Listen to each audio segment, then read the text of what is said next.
And this production of MLW and Don Gato Tequila kicking off in style.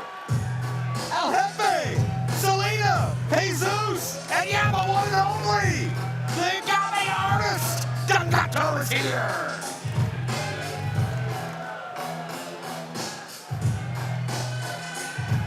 Traveling style with the finest tequila, the biggest power players in the major league. Gonna kick us off right. And Charleston welcoming Major League Wrestling with open arms in a huge way.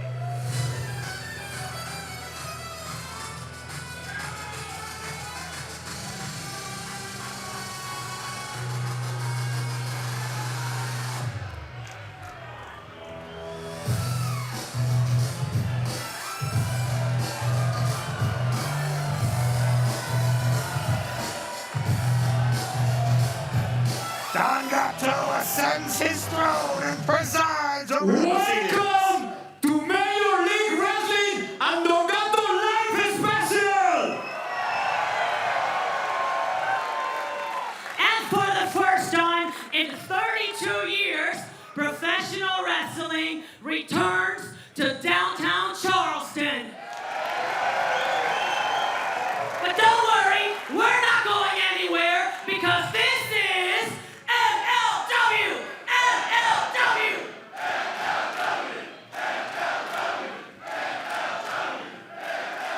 The tequila will flow. The fights will rage. And tonight, we will have the Opera Cup Finals. Mistico versus Volador Jr. And not one, not two, but 3 championship fights. Brock Anderson will challenge Matt Krugger for the MLW World Championship. Plus, the middleweight title will be... Oh, wait a minute. That's the last thing we need in Tom Law to ruin this massive occasion. It's Akira Kwan. The first thing I expect every time I see Cesar Duran and the House of Duran out here, Akira Kwan is not far behind. Akira Kwan has made a name for himself, most dubiously, as a Lucha hunter. He's got no respect for the culture, for the history, or for the metal athletes here tonight. I got nothing over here. You talking Palino. Kwan's intimidating us. He's intimidating everybody, and obviously something on his mouth. Cut the music! Cut the music down! It's Cesar! Cut the crap!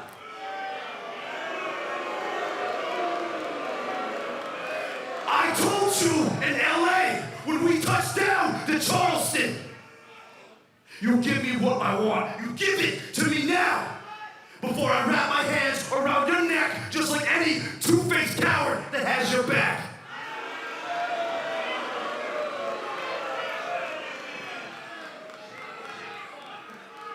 So now that we're in this disgusting swamp of a city,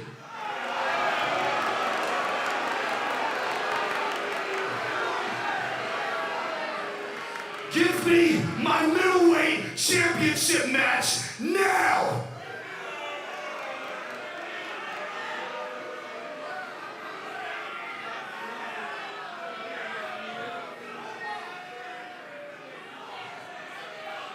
Don Gato's got an idea.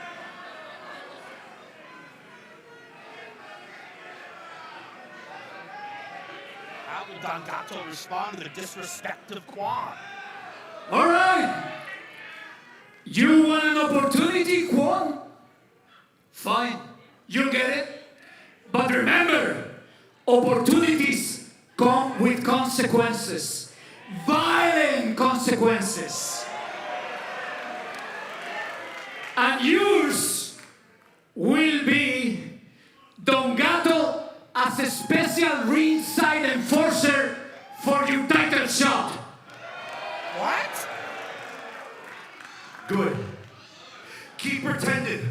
someone to play with. In the meantime, tell your little bruja, she can thank me later. Juan took a shot at Jesus. And it may go from bad to worse if Juan... Oh, wait a minute. Whoa. Juan's got those brass knuckles, but Don Gato with an equalizer all his own.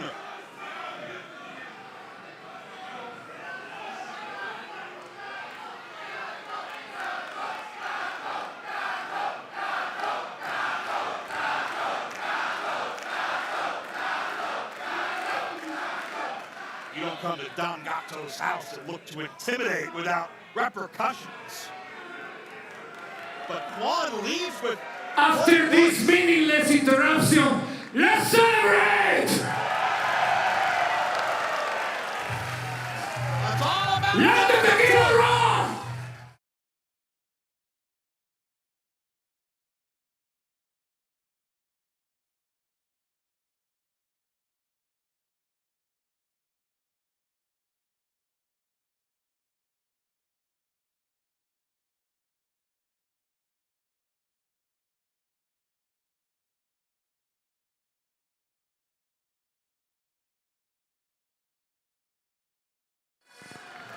MLW! MLW! MLW! MLW!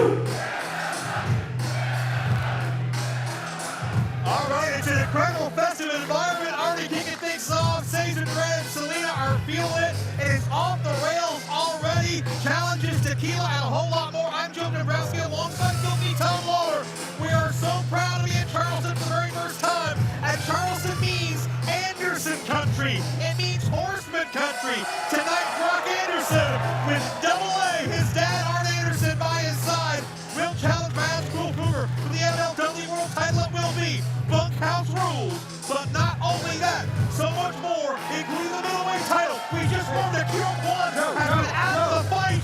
And that's Look who's here! Don Look who's Gato. here, the legend himself, Don Gato! And what do we have? Some of the world's finest tequila right here for us. For us? No, Joe. Not for you. This is for me, baby. The party is just getting started. All you? Oh, this is all me. Okay, I think we just found a way to turbocharge our commentary tonight. You gotta pace yourself. I don't know if Tom will let me touch that. I'm not sure how that works. Don Gato Tequila, the finest you can find in the world. Don Gato's already made our broadcast better, and a toast to all that is great about Don Gato in Major League Wrestling. That is good.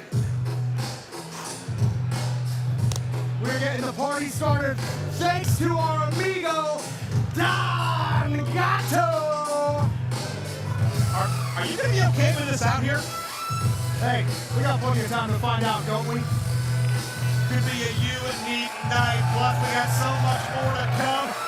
The ring will contain the Opera Cup Finals. It's going to be on a stage for the first time in over 100 years. And we have 2-story tall video screens for an immersive experience tonight. Plus, Don Gato's back out here as the enforcer for the middleweight title, which is now a 3-way dance. I can't wait. Tom, you ready? Yeah, probably not. But hey, let's get this party started. All right, let's go to Rich Palladino to get action underway. The following fight is set for one fall with a 30-minute time limit. Introducing first, from Glasgow, Scotland, Isla Dawn! It's an MLW debut, Isla Dawn, an 11-year pro originally out of Glasgow, Scotland, but she has trained and played her crowds all over the world, from Japan, England, and Netherlands, certainly the United States as well. And she has said she is going to make the holy city a little less holy, and MLW a lot more dangerous. I tend to believe her, Joe. She's got a great track record. I can't wait to see what she can do here in Major League Wrestling.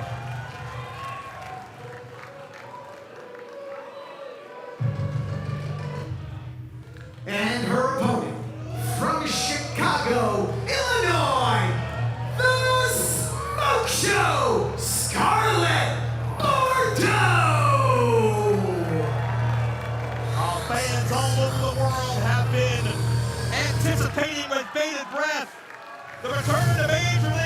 wrestling of not only Killer Kross later on tonight, but the smoke show.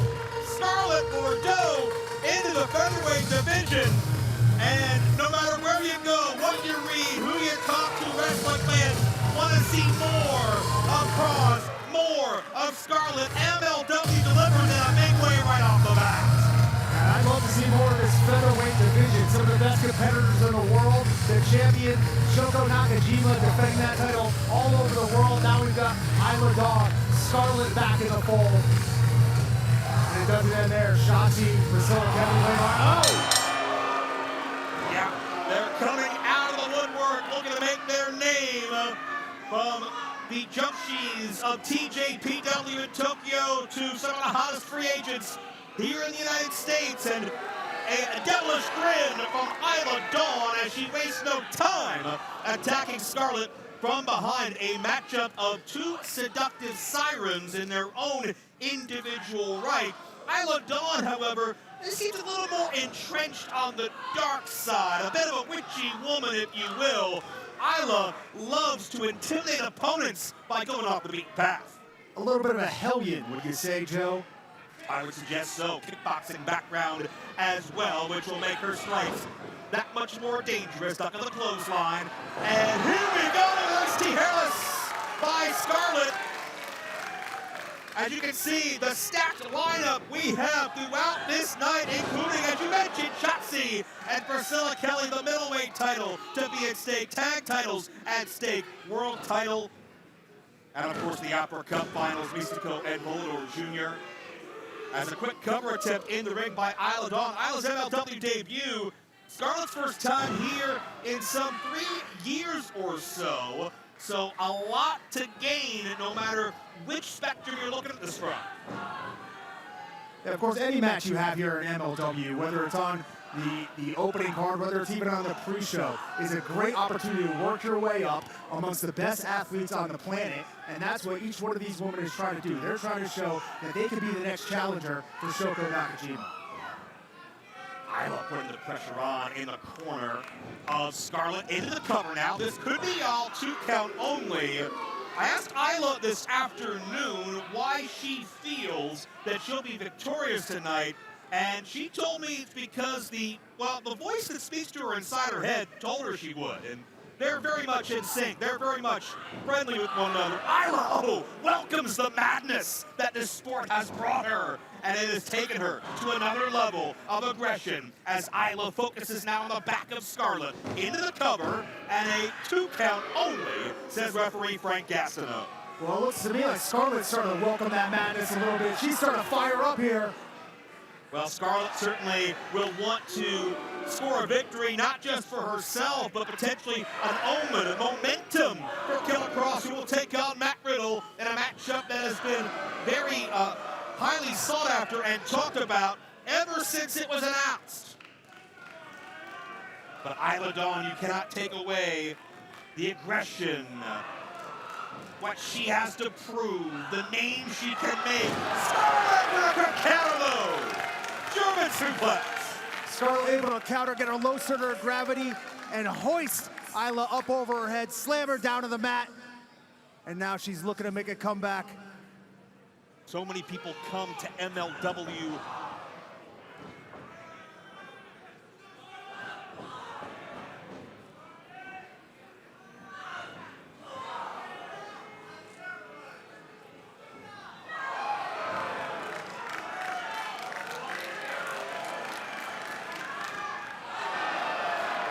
contact in the corner by Scarlett, and that's insult and injury, Tom.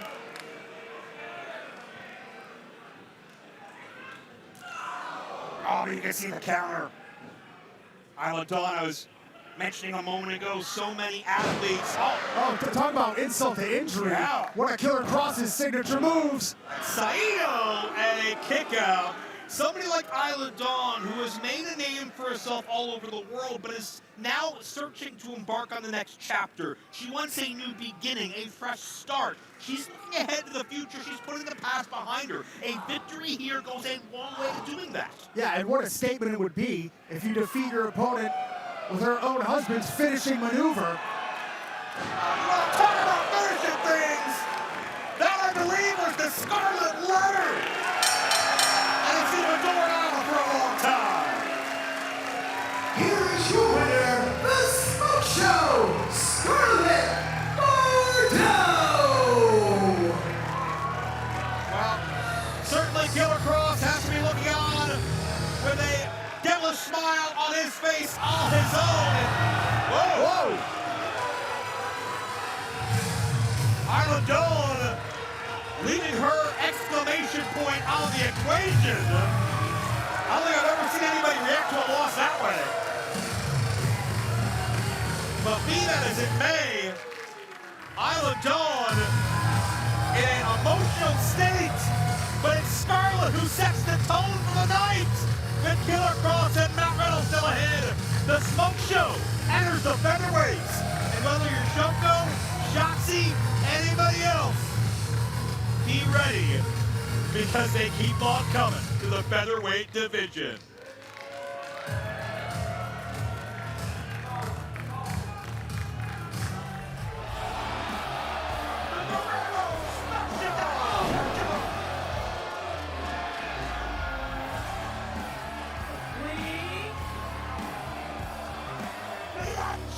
To the floor! Oh! Feast your eyes! It's a cozy cutter! There's nowhere to land! Violence! This is MLW, and we are choosing violence!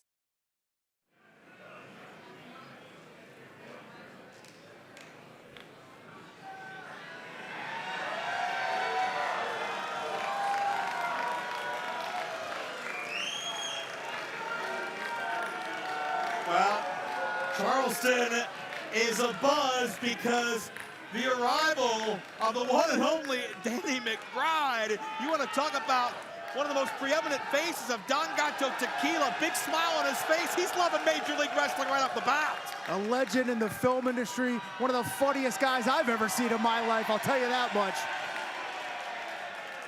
What a festive atmosphere. It's a party in Charleston as a big toast to Danny McBride from Selena and Don Gato. The following fight is set for one fall with a 30-minute time limit, and it is for the MLW World Tag Team Championship.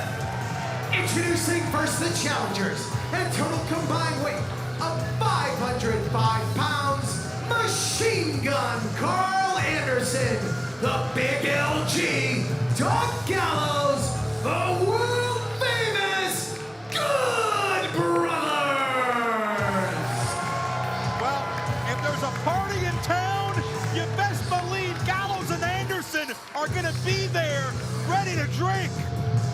The world famous Good Brothers, world traveled. These guys have been up and down the roads together for years. Some of the best professional wrestlers on the planet for decades. Well, from what I understand, they've partied, they've gotten arrested, they've broken out of jail, and they've done it all over again in one night. One time in Mexico along with Don Gato. Only one night? Well, one night in particular. They kind of blur together.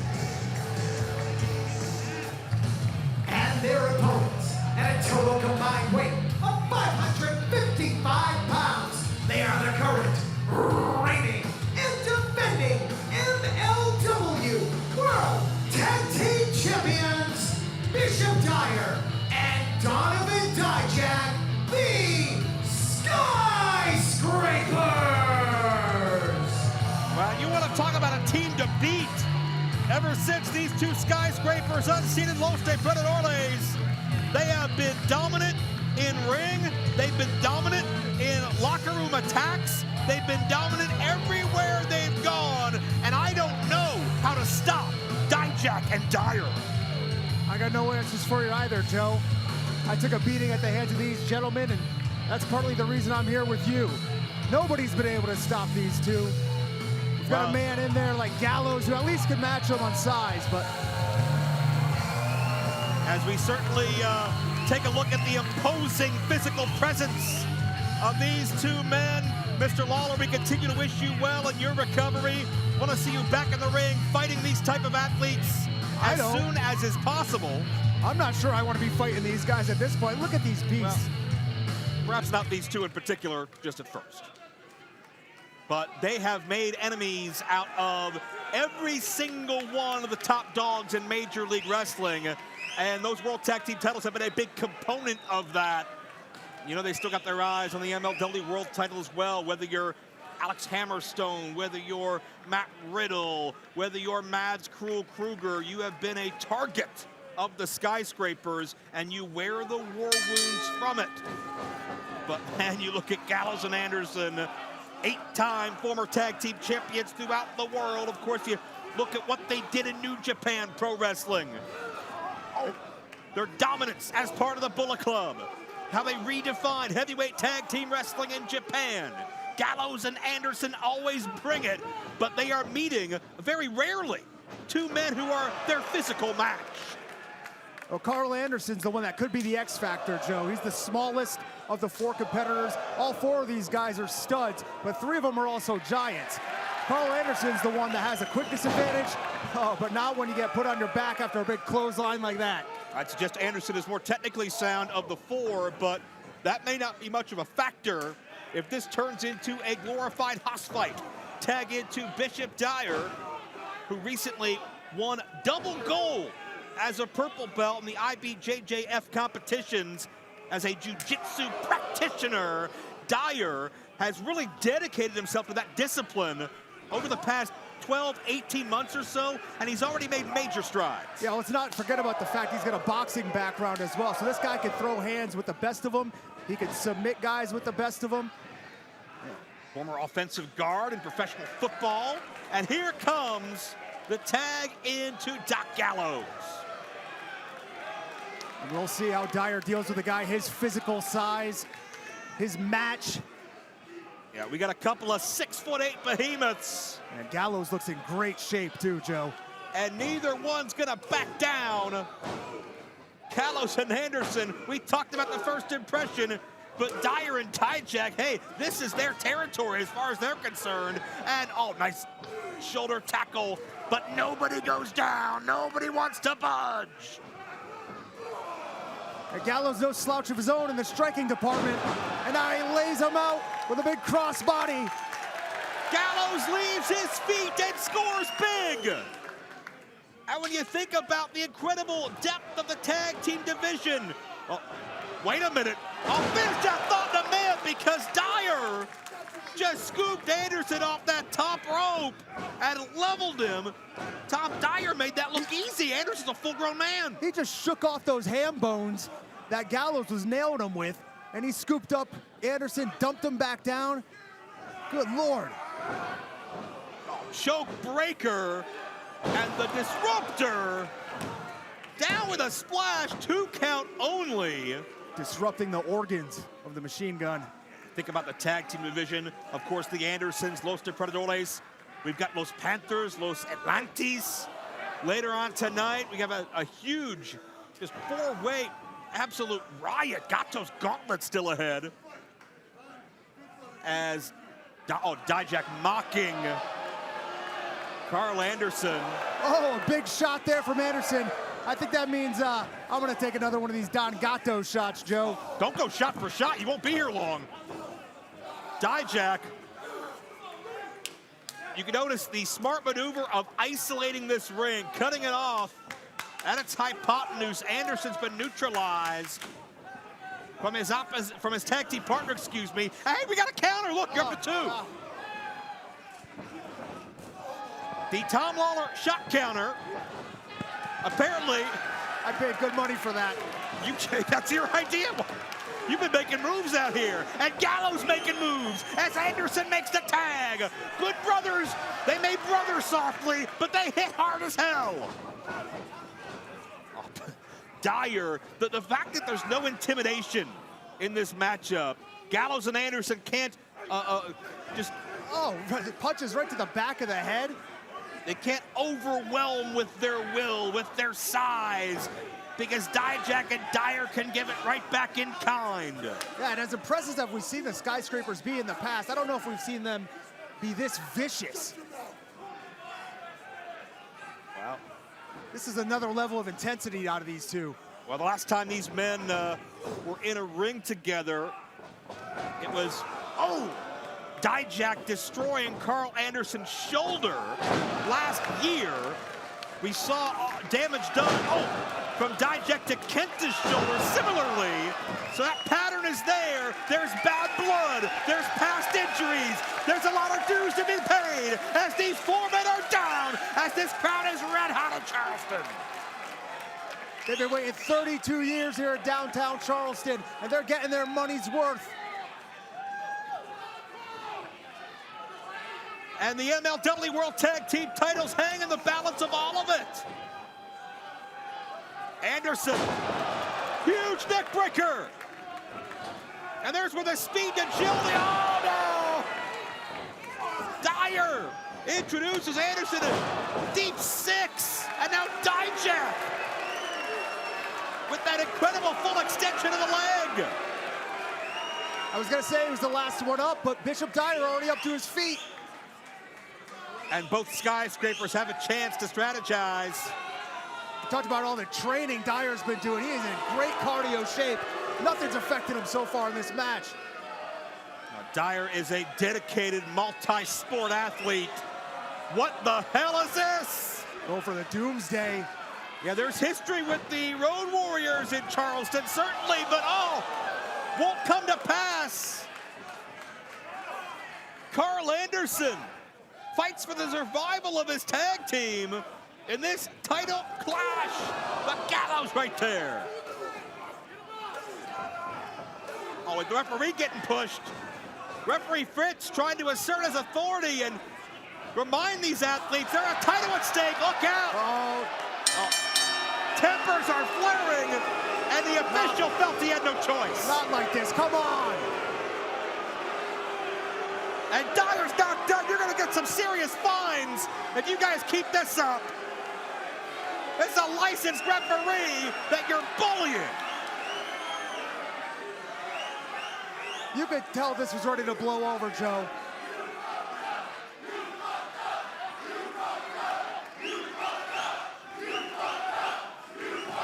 Well, these fans are letting Dyer and Dijak know their temper may have just cost them an important victory. But Gallows is still in the mood to fight.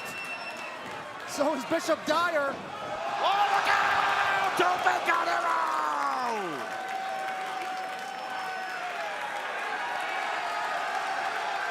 We aren't done yet! Listen to this crowd! Machine gun firing on all cylinders!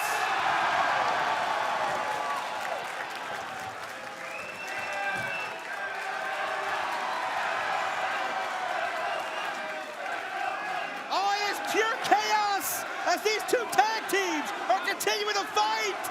They didn't come here for any type of draw, any type of indecisive ending. They're gonna take the fight into the parking lot. Look out there!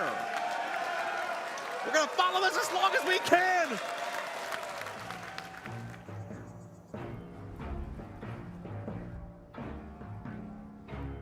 Are you trying to have cool times? Because this guy is.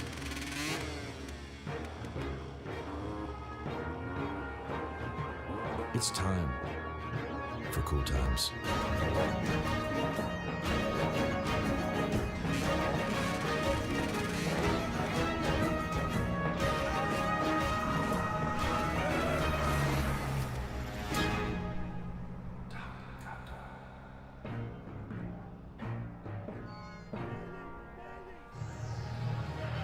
The following fight is the lightning match set for one fall with a 10-minute time limit. Introducing first, escorted to the ring by the MLW National Openweight Champion Blue Panther from Virginia Beach, Virginia, weighing in at 187 pounds, Dive Bomb Diego Hill!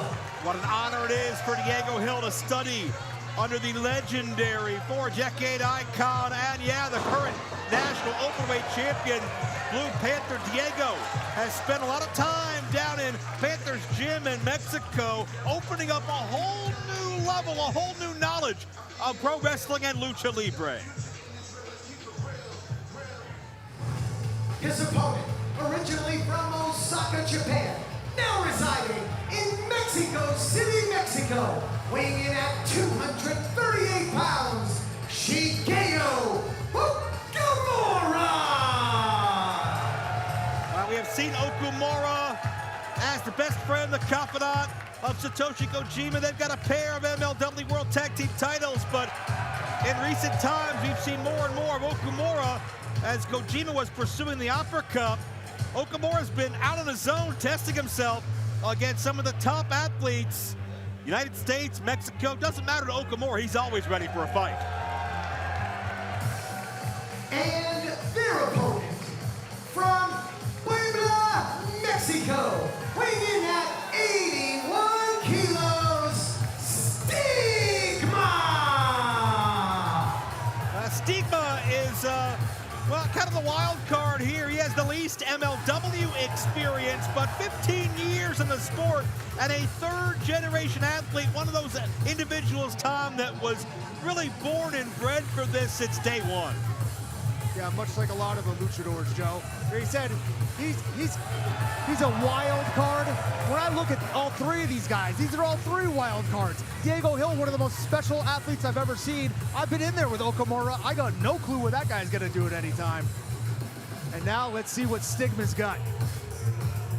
Yeah, Stigma has that low center of gravity. Okumura has the experience that really nobody else can compete with, and Diego Hill has an incredible amount of heart that he takes with him everywhere. Diego told me earlier on today he was dedicating this matchup to his abuela, who recently passed away, and that was someone who always taught him no matter what life gives you, do not give up, fight through it. Diego Hill did a fight through these odds here as Okumura opens up with a cozy cutter in the early going, as you have three very diverse backgrounds, three very different paths to get here. Diego of Puerto Rican heritage, but plied his trade in North Carolina. Stigma, of course, third generation in Mexico, and Okumura started his career in Japan, but migrated to CMLL to become a legend. And they're all fighting against each other, Joe, but they're also fighting against the clock, as you can see here in this lightning match. 45 seconds already down. That's right, and this, I believe, the first time, Tom, we have seen a lightning match be a three-way contest. It's very offensive-minded. You have to come out of the block swinging with everything you have. You cannot be defensive-minded. Yeah, but you also have to keep your head on a swivel here with three guys. A super cozy cutter, 65 seconds in by Okumura. He understood certainly the assignment, did Okumura, as he's looking for the cutter again. Look at this, he's locked both of them up. Oh, stutter and a DDT. And there's a cover, 2 count only. Okumura looking for a second cover. Of course, Okumura, somebody who has traveled the world, understood so many different styles, Japanese style, Lucha Libre style, the success he's had in the United States. Everything he has done, one of the most well-rounded, legendary competitors. And, oh, you see Stigma explode out of the corner. And these fans, many of them may be seeing Stigma for the first time, but certainly not the last. We are sold out here in Charleston, the brand new home of MLW headquarters, and could be the home of Stigma's biggest win in the U.S. if he can follow through. Stigma's got a great low center of gravity. We saw him toss Okumura there. Oh, now he's generating tons of force in those short strikes. The big bulldog. You saw Diego landed forehead first. No way to shield his fall. And in a matchup like this, you got to have your head on a swivel, of course. Okumura trying to make a makeshift alliance, but Stigma fighting through it. Yeah, sometimes when you're trying to partner up with somebody you don't have a ton of experience with, it doesn't pay off, and that was the case there. Keep in mind the extra stakes in a matchup like a lightning match, Tom. If You win, you can get shot up the rankings that much quicker. If you don't win, you could stagnate. You could be stuck for a while trying to get your career out of neutral. Yeah, you only get so many opportunities on the big stage. You got to make the most of them. And Stigma's doing that right now with a big splash. Seizes the opportunity, but Diego Hill plays spoiler. Diego has been on an absolute roll, winning a 5-way scramble just a few weeks ago. His 2 opponents tonight also in that matchup. Dive bomb, diving in himself and saving the matchup. And can he repeat it? A similar situation, Joe, as that 5-way scramble. We've got 3 men here, but a shortened time limit. The action is hot, fast, furious. The people in Charleston are loving it. And Diego Hill has been building a very impressive win streak, and he's been amassing so much knowledge in a short amount of time. But Stigma with a destroyer may spoil all of it. Diego's out. Oh, wait a minute, Okumura.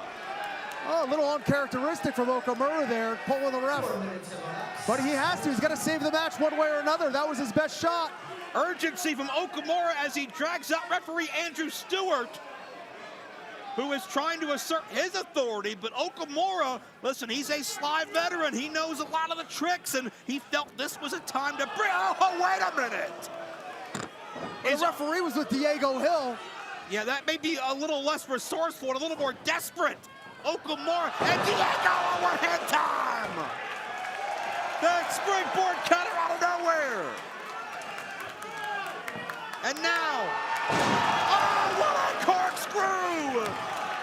All impact caught him high. Go, Diego, go, he's done it! Here is your winner of the Lightning match, Dive Bomb, Diego Hill! Diego Hill continues to leave us breathless, time in and time out.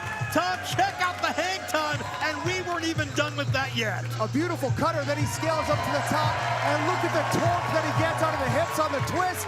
Lands right on Stigma's face. That was all she wrote. Dive bomb from the heavens. This man is special. Yeah, Diego Hill is an athlete on the rise. Don't blink when you see him, because more and more fans across the world fall in love with Diego Hill every time they see him. And still to come tonight, of course, Kross and Matt Riddle. They have a rich history as friends and training partners, but you can sense the tension when they went face-to-face a couple weeks ago. They'll go one-on-one tonight. Only one man can be the alpha in that equation. Yeah, we'll see if these two truly are bros. And then we have Shotzi taking out Priscilla Kelly. This one has been boiling up for months and really for years, Joe. Priscilla Kelly interrupted Shotzi's big night a few weeks ago, and then we go to the Opera Cup. Mistico looks to be the only man to two-peat in back-to-back years. The first Lucha final ever. Mistico, Volador Jr., the Opera Cup Finals tonight.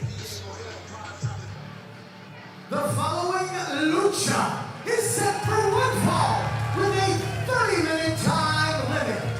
Introducing team number 1 from Guadalajara, Mexico, at a total combined weight of 169 kilos, Atlantis Jr. Atlantis! We've talked so often about the mythical length status of the legend of Atlantis, El Ídolo de los Niños. And with the pressure of being the son of Atlantis, Junior's picked up that ball and ran long and wide with it.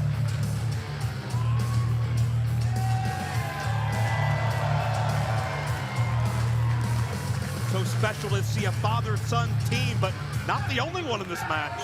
Their opponents from Guadalajara, Mexico, at a total combined weight of 188 kilos, Dibuto y Barboza, El Galeón, Fantasma! And while there's not a blood relation with El Galeón Fantasma, they may be destined to spend an eternity together on the high seas And Galeón Fantasma, the ghosts of the Galleon, have been haunting everywhere they've been, and they've certainly given a lot of nightmares to a lot of individuals in Major League Wrestling in a short amount of time.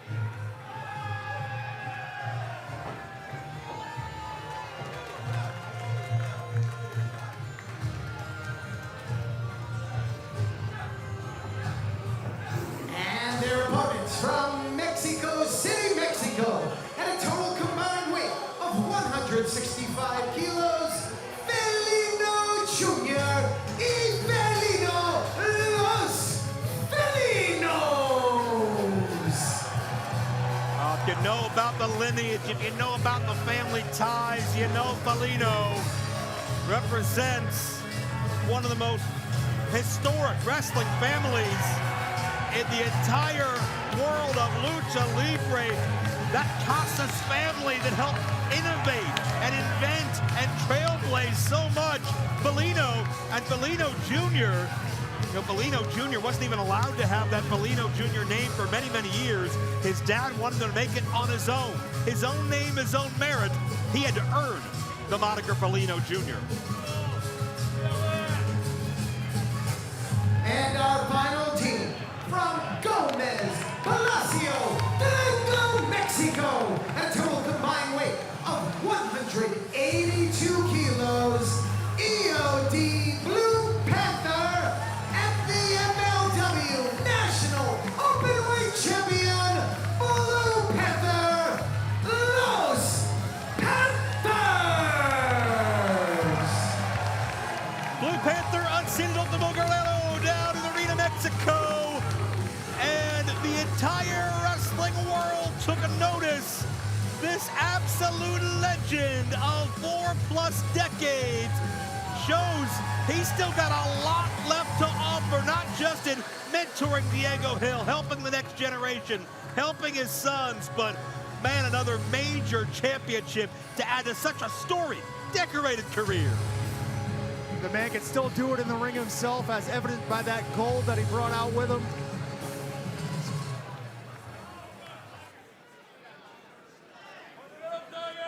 All right, this is going to be Gato's Gauntlet. That means there's no tags. And when I say no tags, I don't just mean the American iteration as far as touching hands. They don't even have to do Lucha tags either. They're going to be fighting all over the place. This is going to be pure chaos, and I expect nothing less out of what we see from Galeón Fantasma. Galeón Fantasma, of course, traditionally a trio with Zandokan Jr., who's still nursing a knee injury that took him out of the Opera Cup bracketing.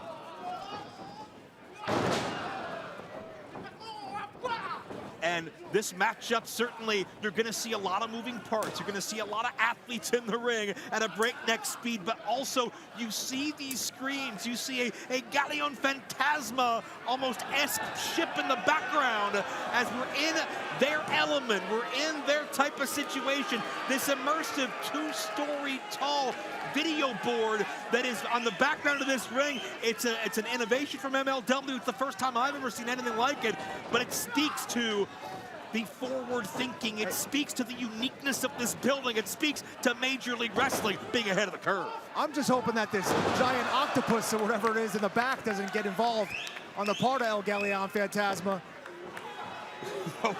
You'll keep an eye on that.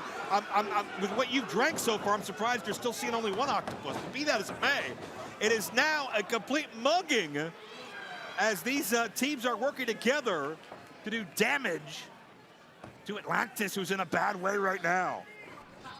The legend taking a beating at the hands of 4 men here. And Felino's leading the charge. Think about the history, the decades that the likes of Felino and Atlantis and Panther have hated one another as Barbosa comes down with a missile drop kick. Yeah, you've got to think they're all pretty familiar with each other, you know? But then you have the wild cards. We talked about wild cards in the last match. Well, yeah. Fantasma are the wild cards in this one. And check out the abusive yet elusive is Panther. And nice to hear this takedown. You know, Blue Panther has 3 sons Io de Blue Panther, the youngest of the three. I believe the one we've seen the least, but showing off big here tonight. Doing his father proud so far tonight, that's for sure. And again, think about that pressure. Your father has built this name and this legacy. It's kept you fed, it's kept you housed. It's been alive longer than you, and you have that mask, you have that mantle as the next generation. That could break some people, but you see how tough it could also make them, Joe. Yep. It could also make them. No doubt, no doubt. And speak of it, and the same could go for Atlantis Jr., Felino Jr. Atlantis Jr., a bit of an accidental double team with Galeón Fantasma. Over in with the arm drag. Man, this is lightning fast. It is high octane. It is adrenaline personified. And Barboza unwittingly just took down his own tag team partner. The action's so fast, not even the luchadors involved can think ahead. And what an elevation on the monkey flip. Defunto underwater. Oh. Barboza hiding amongst this sold-out crowd. Sailed off to the high seas. Yeah, I think high tide took in and swept him away. And Felino and Atlantis. Oh, beautiful throw by Felino. Think Drop about Sayanagi. The wrestling history here. Sorry, Atlantis. I'm getting confused with all the legends in there. And hip blocks for everybody. Atlantis ruling the ring.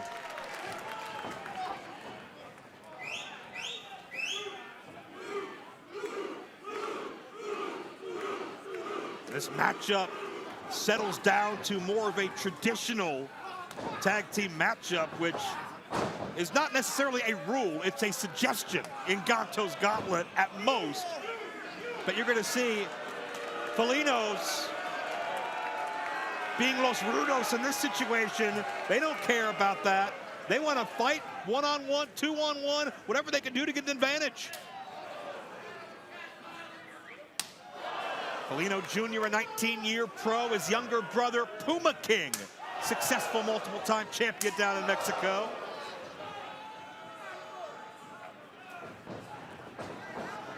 And double clothesline is dug, but face first. I was gonna say Blue Panther turned the tides, but the tides have turned on him as El Galeón Fantasma back in. And you can see once again, Galeón Fantasma, whether there's two or three, they are in sync with one another. Oh, but the Panthers showing out big with a plancha by Dad! Stacks them up! And that's almost it. You want to talk about teamwork from El Galeón Fantasma. That's more than teamwork. That's family ties right there. And that's the finding the fountain of youth. There is nothing Blue Panther can do at this point that'll shock me, because he has absolutely stolen the show since Battle Riot earlier this year. And now the action picks back up with bodies everywhere. That's Atlantis Jr. creates distance and great rotation on the power slam. Look at the speed and agility as he climbs up to the top rope. Yeah. Look at him make that happy frog splash. Great height. Is that enough? And there you see the issue in a matchup like this. There are potentially 6 individuals looking to spoil your fall. Barboza breaking up the pinfall. Oh! Defunto! A couple of shots to the Pirate's booty. And caught was Blue Panther. Not enough mass, and now might be time to walk the plank or send him overboard.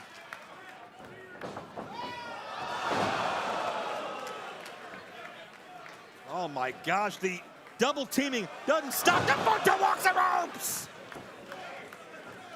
That could be all Galeón Fantasma. That's 2. That was only 2, but he got 3 on this time around. Defunto knocked him out. Here are your winners, Galeón Fantasma. I think Panther was still trying to fight on instinct, but he had no idea where he was. The rapid-fire double team by Galeón Fantasma, Defunta, and Barbosa. We needed to get somebody to check on Blue Panther Jr. there. Yeah, but that's a big-time get as far as a victory, pinning the team that contains the national open weight champion, and certainly Galeón Fantasma here to stay. And when Sandokan Jr. gets healthy, Tom, they'll be an even bigger threat in the tag team division.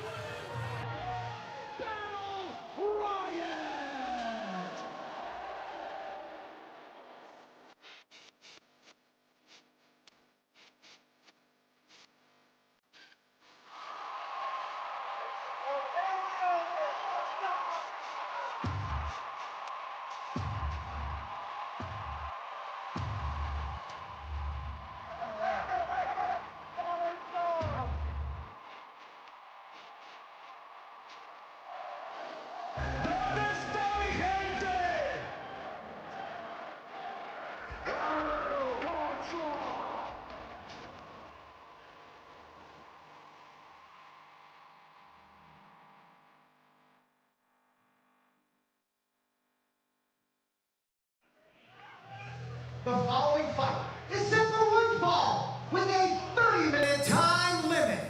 Introducing first from Moon Creek, Georgia, she is Hell's favorite harlot, Priscilla Kelly. Well, you know that was a riot that we just saw. Wait till we get to Orlando. Coming up in the month of January, Battle Riot 8.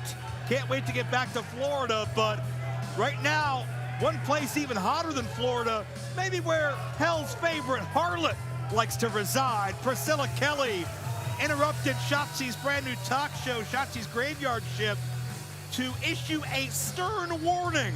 All the buzz, the attention, the hype around you, Shotzi, that was really meant for me. You're in my spot. Priscilla Kelly really to make her big return in ring tonight.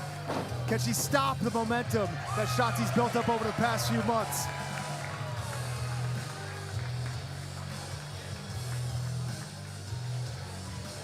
Priscilla and Shotzi have a rich history. They've been partners, they've been friends, but that was in the distant past. Now, the lore of featherweight glory has torn them apart. And her opponent, from the Black Lagoon, the ballsy badass, Shotzi Blackheart. She is chaos in combat boots, and there's not many things you can do to take Shotzi off her game. I guarantee you, challenging her to a fight is not on that list. Shotzi has been on a mission for featherweight dominance ever since she came in the door, and certainly her focus has been on Shoko Nakajima and the featherweight championship. But with Shotzi come a lot more eyeballs and a lot more featherweights, and seemingly by the week, the talent pool continues to grow. There's two eyeballs firmly on Shotzi in that far corner. Priscilla Kelly has not taken her eyes off of her since she walked down that tunnel, Joe.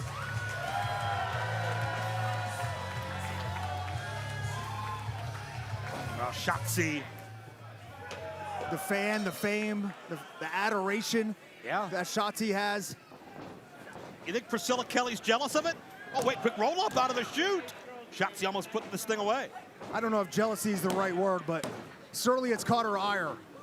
Well, Priscilla Kelly has said that Shotzi, quote, wants to be treated like royalty, and she's become a, quote, broad parasite. And I'll be honest, I don't see those things from Shotzi. I think people love Shotzi. They respect her. That's something Shotzi demands. She's earned it.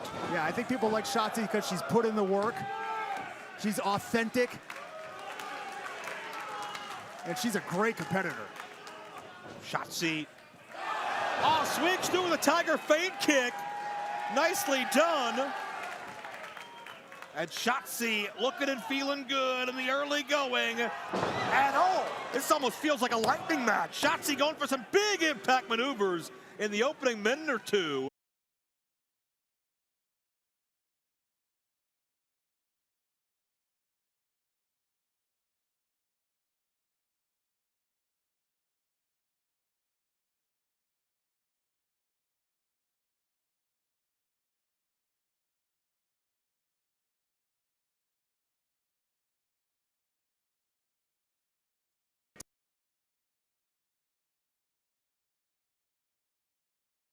And Priscilla now gonna ground Shotzi. We know Shotzi's a risk taker. We know she's an adrenaline junkie, right? We saw her take so many high risks. I think Priscilla's trying to take Shotzi out of her comfort zone. Yeah, Shotzi came out the gate hot, and now Priscilla Kelly seemingly had to adjust her strategy a little bit. But now it looks like it's playing right in the hands of Shotzi, and she's got this cattle mutilation locked up. This double chicken wing submission. Shotzi's got a great bridge on it. And Priscilla rolls through and able to trap the shoulders. Nicely done. Yeah, great bridge and roll through by Priscilla Kelly on her own there. And this is where I thought we'd see out of them. Back and forth fisticuffs, hard strikes. Yeah, Shotzi is more than holding her own. As, oh, suplex at Priscilla. Her knees get caught up in the ring cables, and that means she lands head and neck first. Shotzi does that by design. And into the cover, Ballsy Badass finds two. Yeah, and more damage to the cervical vertebrae there with that body press right to the back of the neck. Great 1-2 punch by Shotzi. Yeah, Priscilla is dangerous, vile, unnerving, and these are things she takes pride in. These aren't insults or criticisms. These are personality traits. As Priscilla, German release suplex. But Shotzi, notice how she's able to roll with the pain as best she can, but sitting duck there. Priscilla comes in low. Cover, 2 count only. And you see a little bit of frustration on Priscilla Kelly.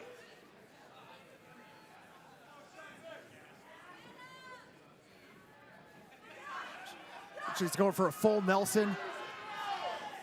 Yeah, maybe could have been a half and a half. Suplex, not really sure. Shotzi didn't want to wait to find out.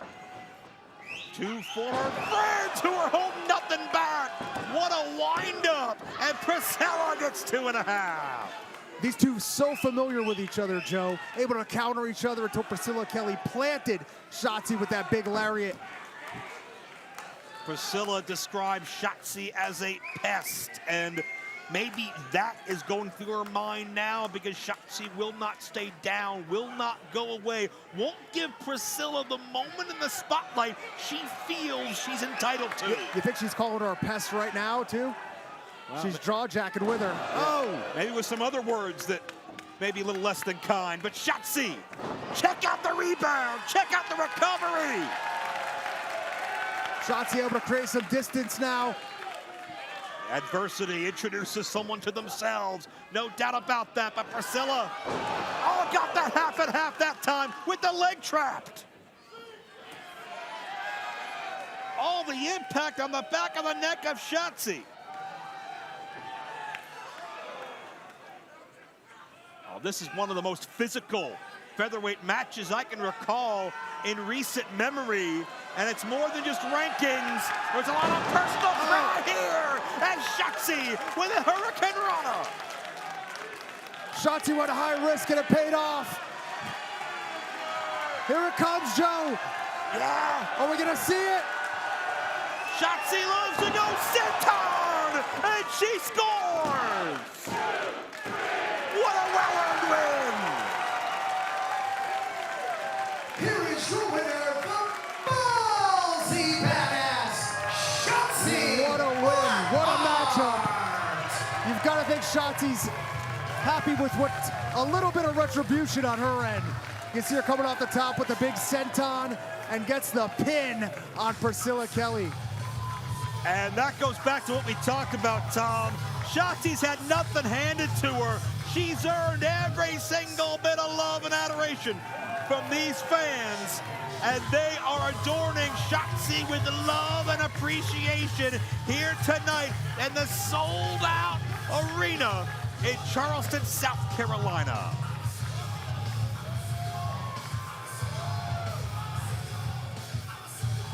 And check this out, Danny McBride. Big fan of Shotzi as well. MLW's biggest fan. He's loving her.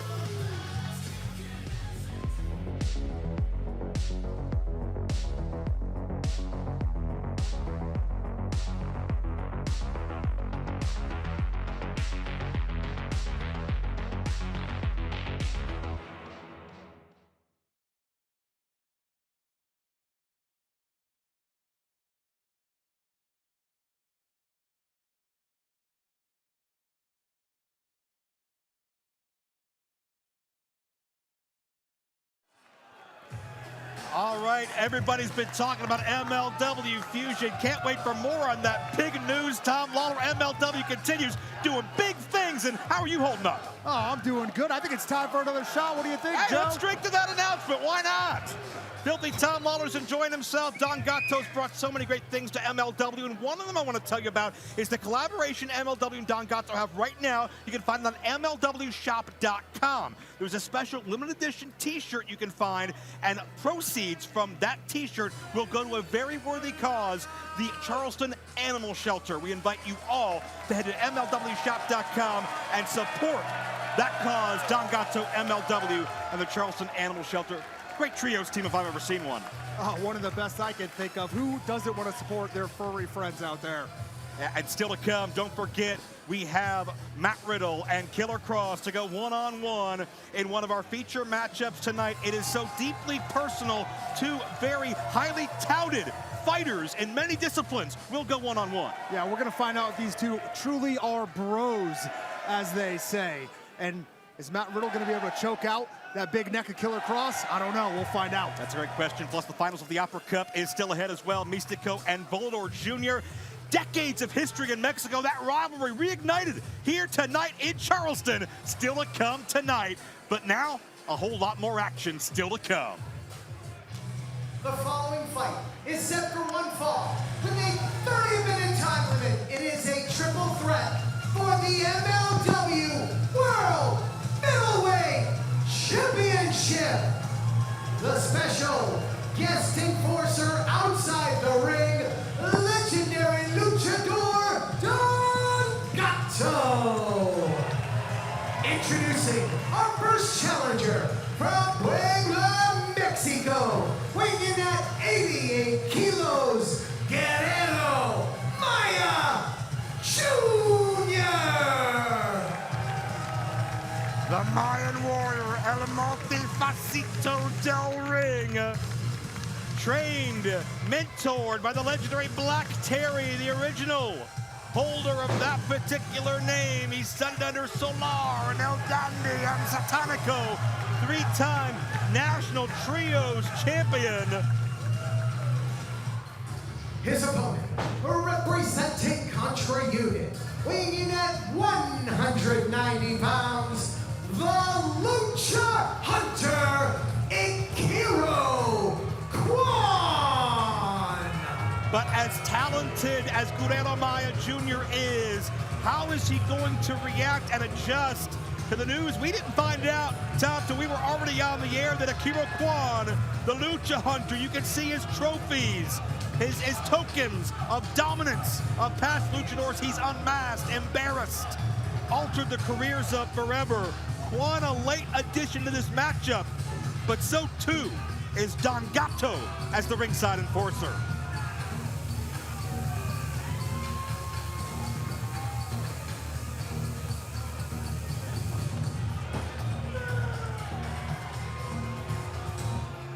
And their opponent, from Calpulapan, Mexico, weighing in at 98 kilos, he is the current reigning and defending MLW World Middleweight Champion, the Lion Warrior Templario.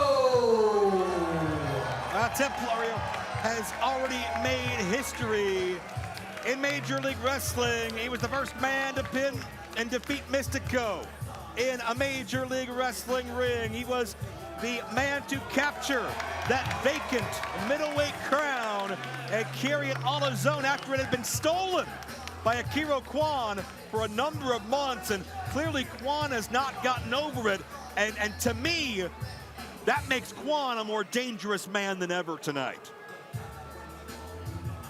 Yeah, Joe, you said that we didn't know Kwan was going to be in this match when the night started. Well, Kwan seems like he clearly had a plan to get himself into this match. Well, we know Templario's plan is clear: to continue to represent the Lucha community. So much on the line here, not just the middleweight championship, but the Lucha culture, because Akira Kwan has had no respect or appreciation for any of the tenets of Lucha Libre, and really no respect for the World Middleweight Championship either. He never officially held that, but had possession for quite some time earlier this year. Well, as we know, possession is 9/10 of the law. And right now, that belt is in the hands of Templario. One fall matchup as Kwan opens up very quickly. And Kwan coming out of the blocks quickly, and a reason for that might be because Don Gato is still presiding ringside. He is not just a spectator. He is officially the guest ringside enforcer, and we know how heavy Don Gato's hand can be, literally and figuratively, particularly here in Charleston, as already early on, Guerrero Maya Jr. looking for a lateral press and got two. Guerrero Maya Jr. is very used to wearing championship gold, by the way. Mexican national middleweight champion currently, 903 days and counting. So certainly Maya could add to that even further with an MLW championship win on his own. But Kwan, a trained, meticulous killer, just destroying everything in front of him.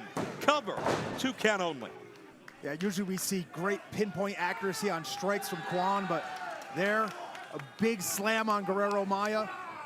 And this is a huge matchup for all three of these guys. Yeah.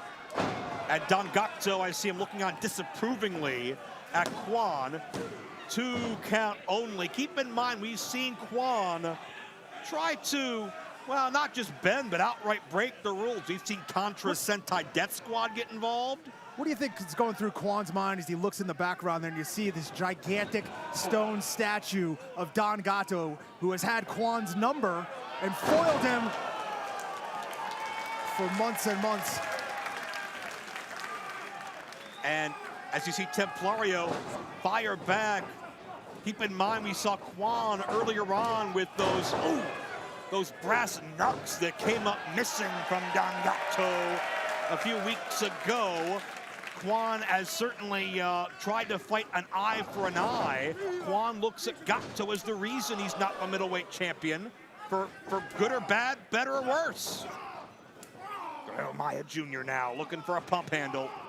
Oh, you love the scenery, you love the environment here from Major League Wrestling. You won't find it anywhere else, with the best luchadors from CMLL doing what they have perfected at its absolute best. This is Major League Wrestling. The downtown Charleston crowd showing their appreciation for these luchadors. Not so much for Akira Kwan. Yeah. Oh, Maya. He's got both arms hooked here, precarious position. Yeah, looking to set this all across the knee. That modified neck breaker on a night where the MLW World title still to be decided. Kross and Riddle, one-on-one. What a confrontation that'll be. And of course, the Opera Cup Finals, Mistico, Volador Jr. Oh no! Oh, no. Contact made with the official. And everybody's hurt except for Kwan. With no law out here, Kwan is unleashed, or at least no law in the ring, I should say. And this is exactly the environment Kwan wanted, you would think. Yeah, well, I think Kwan wants to send a message to that man. the legendary Don Gato, who Quan feels like has it out for him, but really Don Gato just trying to upend the integrity of the middleweight division, just like he does the... What's Quan doing it? No, Rita. Quan with Don Gato's brass knucks. He stole those from Don Gato, Joe. And now right in front of the man. Oh, that's a big mistake, Quan. Quan's picking a fight on enemy turf. Don Gato just kicked those knucks out of Quan's possession. And Templario, the backbreaker. Well, Don Gato's a special enforcer. Remember, Joe, he's legally in there. Yeah, and he saves the referee Fritz to make the count. Here is your winner and still MLW World Middleweight Champion, the Lion Warrior, Templario. Quan thought he had one up on Don Gato, but Don Gato kept his cool, kept it smooth, and was able to feed Quan to Templario. Revive referee Fritz. And it was all said and done. Don Gato keeps things on the right side of the law tonight at Charleston. And Templario still proudly representing as the middleweight champion, representing Lucha Libre. Quan forcibly inserted himself into this equation, and it did not pay off. Ladies and gentlemen, Matt Riddle and Killer Kross is still to come here tonight. It's going to be a incredible clash that all started when these two men had a confrontation outside of the ring.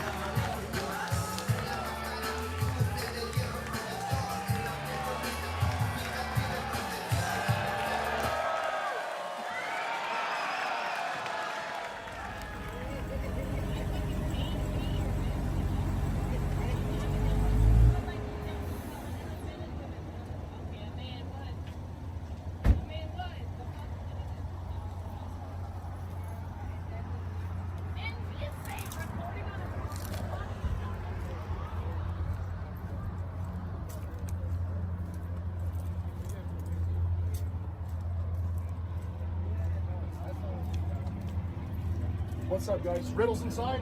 Yeah. Sick. Yo! Dude, what's up? How you doing? I'm doing very good, bro. So good to see you. Yeah, hell yeah, dude. Listen, I don't want things to get weird. I just wanted to talk to you real quick. So Why would they get weird between us? okay, cool. I have all the respect in the world for you. MLW asked me, would you compete against Riddle? I said yes, but I don't want, you know what I mean? Like some people get weird about it. Sorry. Why would I get weird about it? Think about it. Every time we train, I got you. Every time we roll, I choke you out or you tap. I usually tap up because we're boys. I'm not going to choke you out. But at the end of the day, I'm not sweating it, bro. You stepped into my backyard, and I'm going to do what I always do. No disrespect. No disrespect. You know I love you, bro. I love you too, dude. But that's the thing. You just said it was going to be cool, and you're talking to me like that now. So are you sure things are cool? I'm 100% sure they're cool. We go there, we wrestle, I tap you, we go home. I get paid, and you're on to the next gig. That's the first thing that came to mind? Well, I mean, there's a bunch of things that came to mind, but that's the first thing that I knew would stick. So you just think you're going to get my back like you always do, and you think you're going to choke me on TV? I'm pretty good. Let's go down the tape. UFC, check. Yep. WWE, check. Major title wins on the main roster, check. Not just NXT, not the little leagues, the big leagues, bro. Yeah. And I've been crushing it everywhere else. Yeah. And it's no disrespect. We're boys. Yeah. We're bros. But there's no way you're beating me, dude. You know what's crazy? Please. I'm surprised it didn't occur to you that when they asked me if I would fight you at MLW, that I had no problem with it. You think I'm worried about you getting my back and choking me? You think I don't have an answer for that? Watch this. Go ahead, Matt, choke me out. I'm going to show you exactly what I'm going to do to you at MLW. We'll just wait till that night, and you know it's gonna happen. I'm a sicko. You're a sicko. That's why we always get along. But at the end of the night, I'm gonna choke you the fuck out, and you know it. I'll see you there.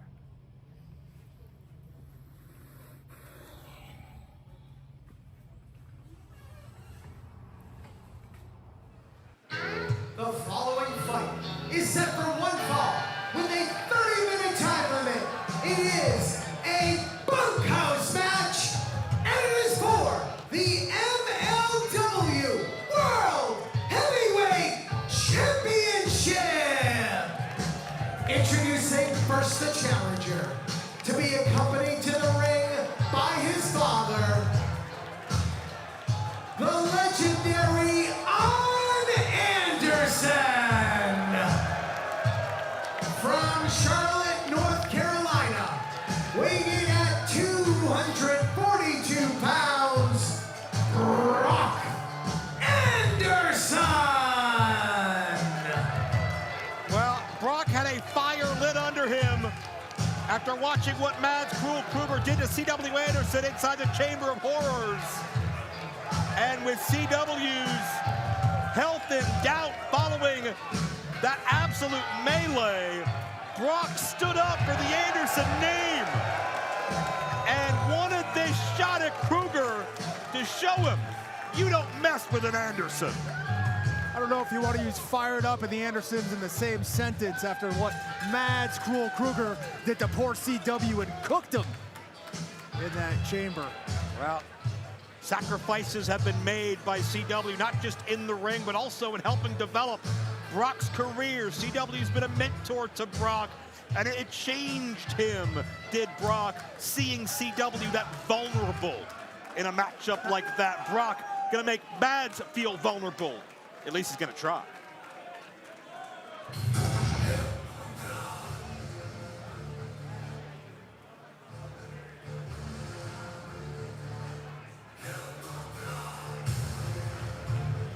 And his opponent, representing Contra Unit, standing 7 feet tall, he is the current reigning and defending MLW World Heavyweight Champion, the Black Hand of Contra, Mads Krule Krugger. This atrocity, this Black Hand of Contra, who has reigned as world champion, undeterred and unobstructed for a period of months, and Tom, every week that goes by with Mads holding that power, he becomes harder and harder to stop. You could just feel the atmosphere change when Krule walks into the room. Darkness, despair. You could feel it all coming out of the champion. And now the Krugger has in his hands the hopes and dreams of every MLW fighter, including Brock Anderson. That power grows exponentially, but look at the fearlessness of Brock Anderson, who will stand up to the devil himself to fight for his family's name.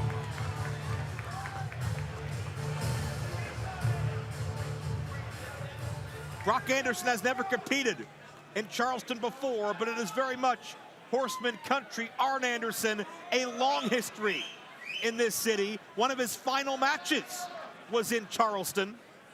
As you see the prize at hand, the MLW World Heavyweight Championship, as Arn Anderson has not left the apron. No, he's got a good look at the action here for this bunkhouse fight. Yeah, you can see weapons adorning the entire ringside area. Anything could happen.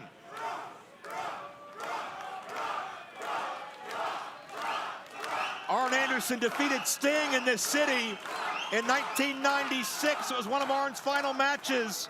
He's had memorable wars with Dusty Rhodes, the Rock and Roll Express, the Road Warriors, the Steiner Brothers.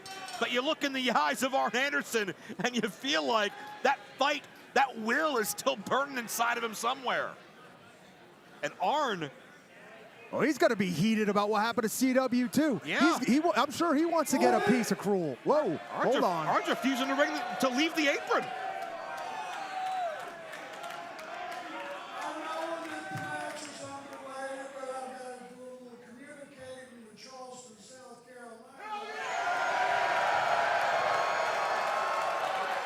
Horseman country, baby.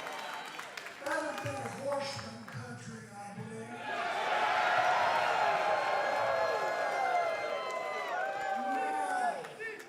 Now, that was very impressive. We had the boogeyman and all these little boogeymen come down here. Do I look like I shit my pants? I'm Arn Anderson. I'm his father. The guy you tried to electrocute the last time you were in the ring together. And there was another Anderson that you tried to electrocute. If you'd like to get a little payback for what's been going on, come on down here. Oh, wait a minute. Whoa. Is he here? Yeah, Joe. I can see, there he is. Oh, C-Dub is back on his feet. I thought he was in the grave.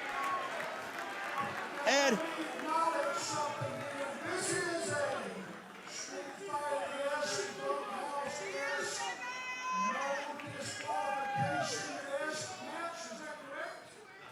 So anything goes. You realize what you're signed up for?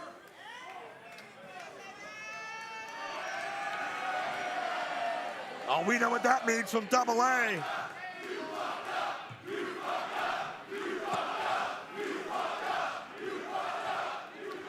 Arn Anderson's never been one to get into a fight without backup. Oh. And this may quickly turn into 3-on-1. Well, Arn swung the kendo stick. Krugger caught it. Arn Anderson is swinging the 3-on-1. kendo stick. It's a beatdown here in Charleston. Arn Anderson is a part of a Bunkhouse match in 2025 in Major League Wrestling. I love it. Oh my gosh. Arn Anderson. When's the last time Arn Anderson was in the ring, Joe? Arn officially retired in 1997. And now Brock and CW are assaulting Krugger. And guess what? It's as legal as a headlock. It's Bunkhouse rules. And Brock is laying into Krugger, paying some dues at the hands of the Andersons. And you can see the impact of those shoulder thrusts in the corner. And whether you're 7 feet tall, whether you run your own cabal or not, you are in danger if you're in the path of the Andersons. I've never seen Brock this fired up. Well, we've never seen him in Anderson country before, have we? And we've never seen him fight for that family name, fight to get retribution for what he saw as what potentially could have been the demise of his mentor. This man Krugger tried to kill C.W. Anderson, who's ringside. He's got his father in attendance in his corner. If you thought Brock Anderson was gonna back down, you're sorely mistaken, Joe. And as a matter of fact, he's dealing on the champion. Well, let's make no mistake about it. Oh, wait a minute. CW just tossed in a shovel. And Krugger. Did Krugger dig himself a hole he's not going to be able to get out of, Joe, huh? That may be the case.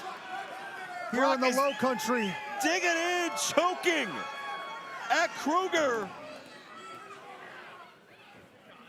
But let's make no mistake about it, Tom. You could have an Anderson family reunion here. It still won't be easy to keep Krugger down. No, we've seen it in the past. You could get an advantage on Krugger, but it's very hard to keep one. CW with a shot with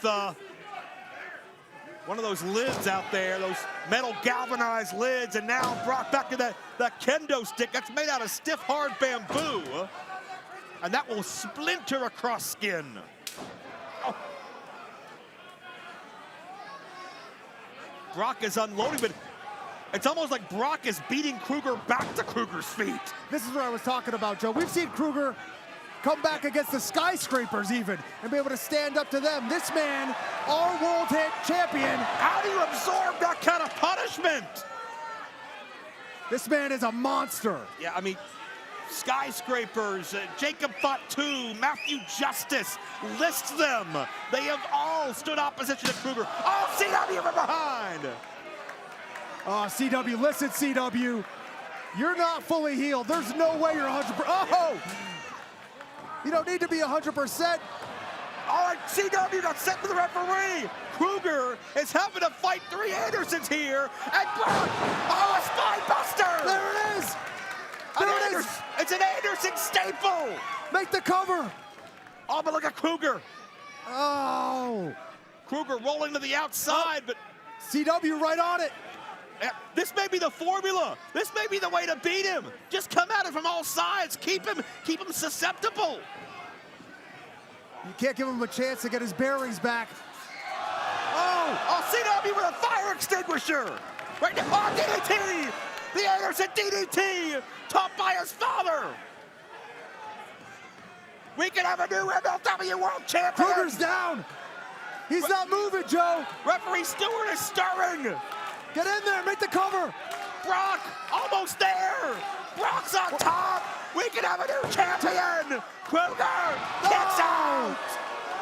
Oh, how close can you be? CW. Oh, swing and a miss. Krugger. Oh, big left hand. Punching through the chair. As if Krugger's fist wasn't dangerous enough, add steel to it. No, oh, no, he's gonna hold the arm. No, not by the neck. That's a legend. Come on, let go of him. He's gonna break his neck for God's sakes. Thank God Brock from behind. Oh no. Oh, I've never seen someone treat Arn Anderson with such malice and disrespect. Brock continues to fight for his family. Oh no. Oh, Brock got caught and Brock got planted. Match Krugger just beating Anderson in a bunkhouse match. Here is your winner and still MLW World Heavyweight Champion, Matt Krugger.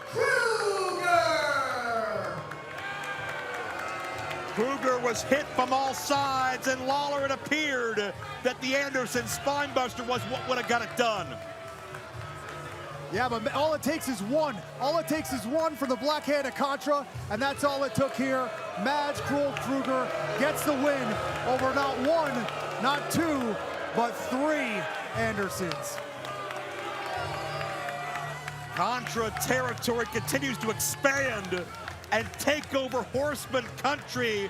You gotta wonder if this is the end of this issue, but by any means, Krugger leaves the Andersons laying in the Carolinas.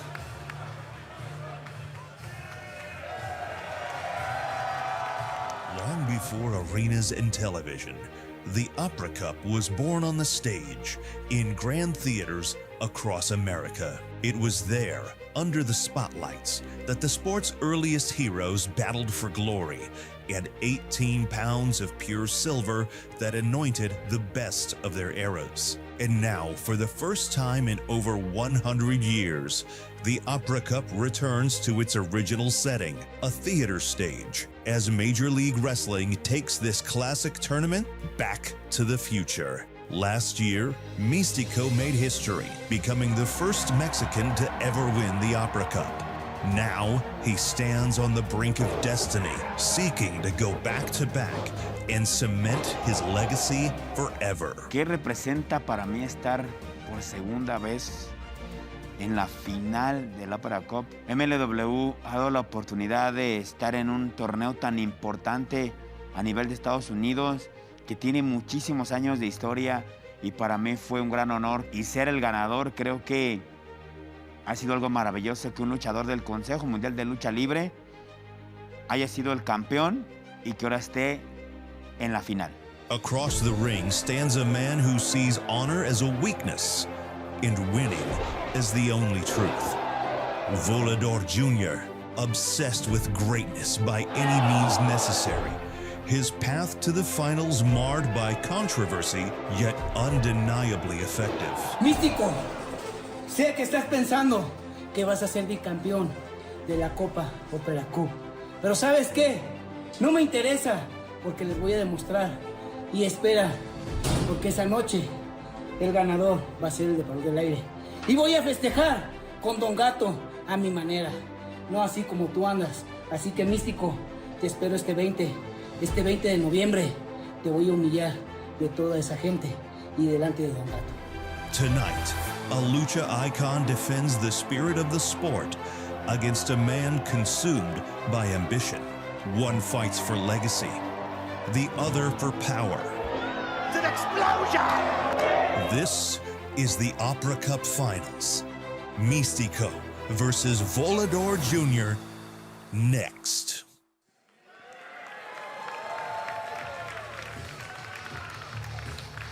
That has been one of the most sought after. The following fight is set for one fall with no time limit, and it is for the 2025 Opera Cup Championship.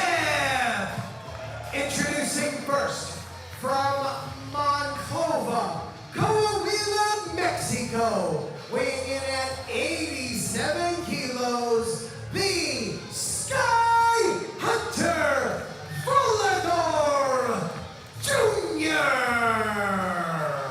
It's not just the 140 years of history. It's not just the lore behind the high-class opera houses that hosted the tournaments.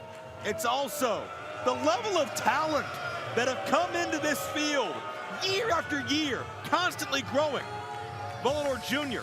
defeating Teton, Star Jr., and Satoshi Kojima with a checkered path. But tonight, Tom, Volador Jr., at least thus far, is out here on his own. He's got a tall task ahead of him, a man who has been undefeated in Opera Cup competition, Mistico.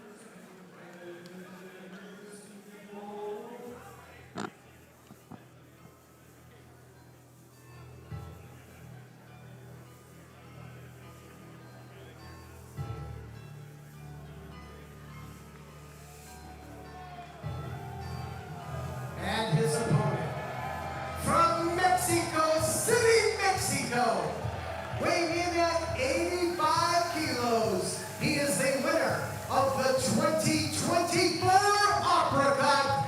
This is Mistico!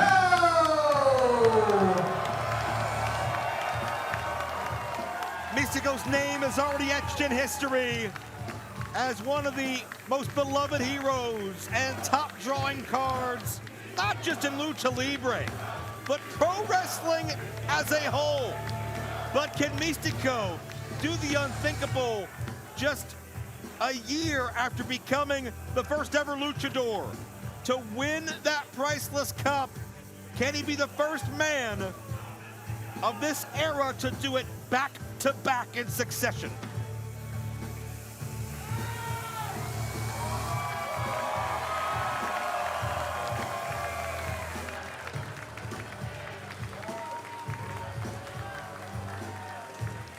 Tom Lawler, you know what it's like to win the Opera Cup. You did it in 2020. You know the arduous road that one has to go on to survive a field like that. Mistico has done that respectfully with a larger field and potentially 2 years in a row. What does that say about the mental, the physical acumen of the legend of Mistico?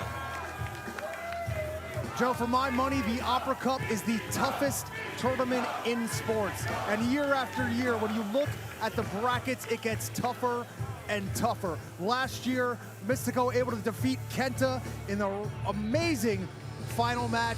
This year, legends, champions, past Opera Cup winners have all been in the bracket. And Mistico and Volador find themselves here in the finals. The bell officially sounds, and much like the original Opera Cup tournaments were held in the high-end, elegant opera houses of the day in the late 1800s, we are now center stage, spotlight on the cup here in the finals in Charleston, a building itself with history that dates back to 1850. Yeah, in a match like this where the ring is elevated, all of the attention is on the wrestling, the technique, the precision, and Volador just spit in the face of all of that there with that fake handshake.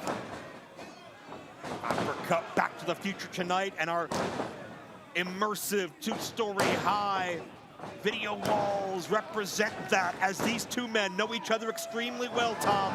They have met in the ring over 600 times in their careers, a violent personal rivalry since 2008.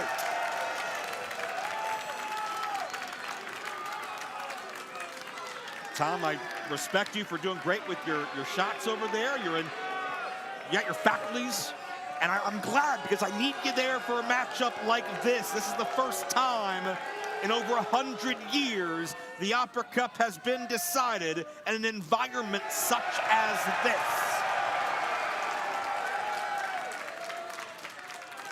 And obviously, everywhere Mistico has gone, he's been the fans' choice. He's been the favorite. Well, he's got a crowd-pleasing style,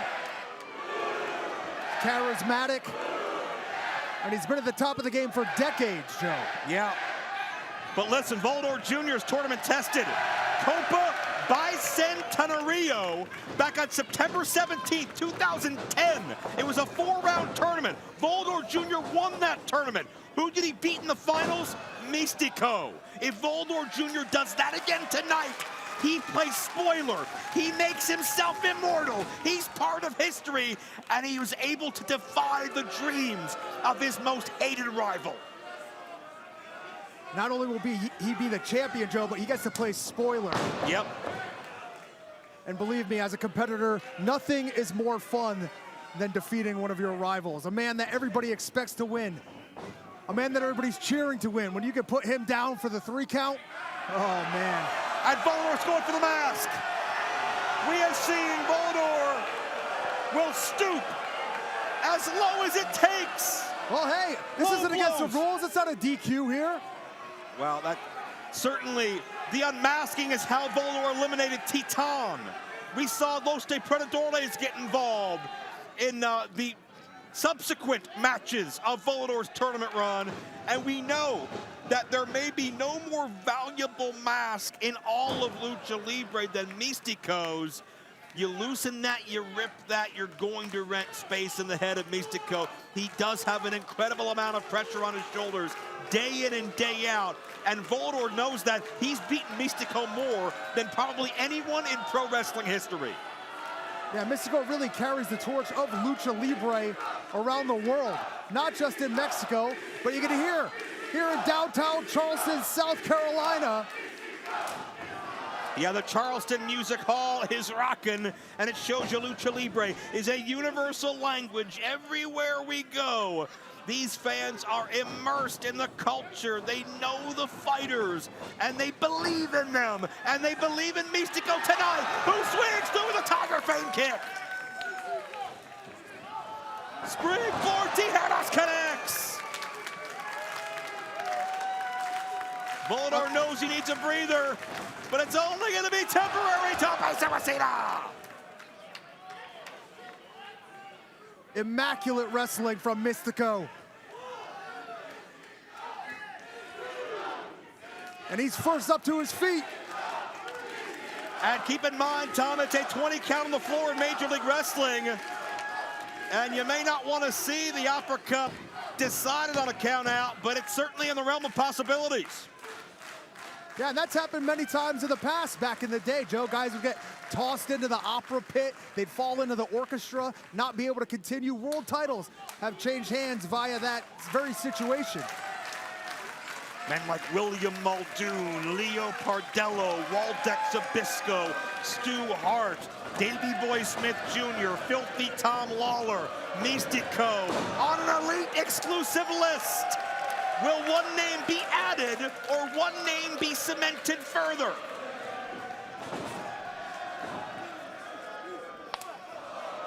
Mistico up with a Gamangiri. Nice elevation on the plancha. It's like he's floating through time and space. Yeah, Mistico's perpetual motion right now. He doesn't want to slow down. And that's what he's been at his most effective. And no, put the brakes on it to Tornillo. I think Volador tried to get back into the ring to avoid it.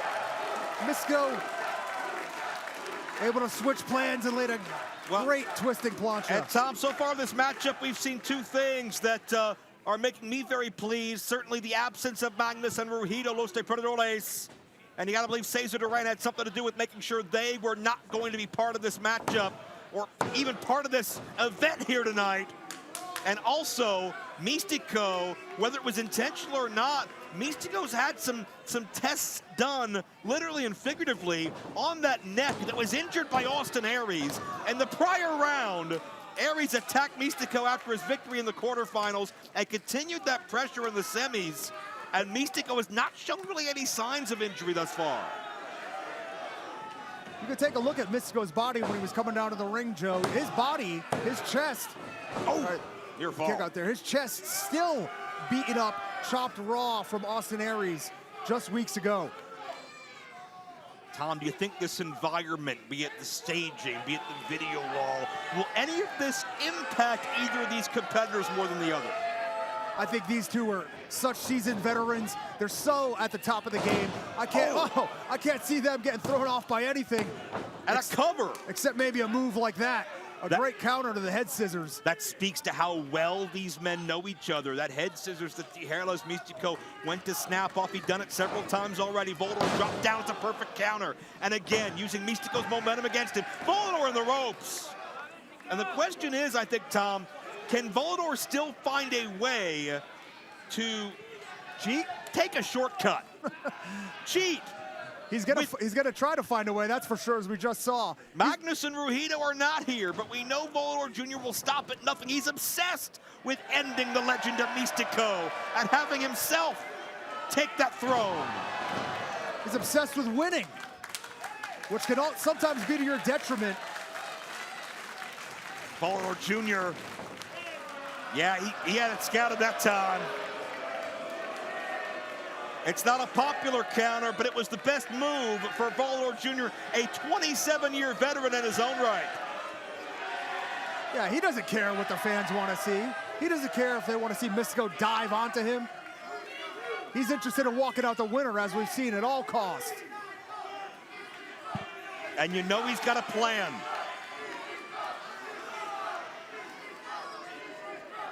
He's trying to exhaust the count here. He has beaten Mistico before. He's won the National Parejas Incredibles Tag Team Tournament with La Sombra once upon a time, a mismatched tag team tournament. Volador Jr. has the endurance. He has the skill. He's trying to rely on mind games right now is the issue. He's got the intelligence, no doubt. Volador is trying to essentially the wrestling equivalent of walking out of bounds. Take the crowd out of this. The low drop kick. Mistico kicks out. Well, he got Mistico frustrated, baited him into making the first move, and he was ready to counter. Got to give it to him. Certainly by design for Volador Jr. The air predator also hunting on the ground. And Mistico comes up big and caught. Volador Jr. even perched on the top rope. He's not safe.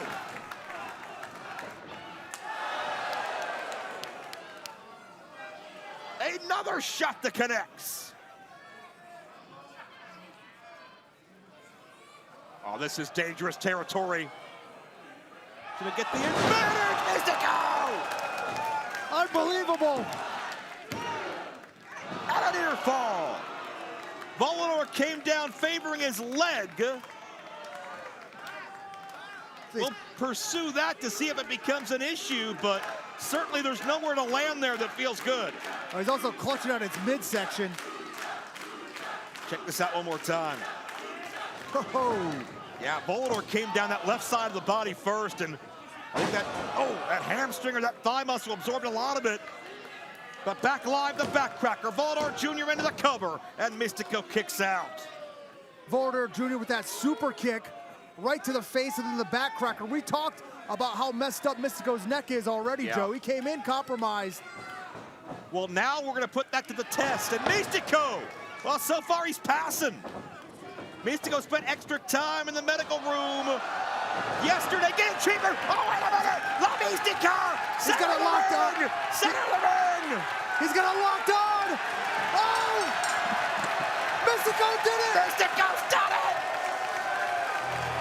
Mistico! Ladies and gentlemen, here's your winner by submission and 2025 Uppercut Champion, Mistico!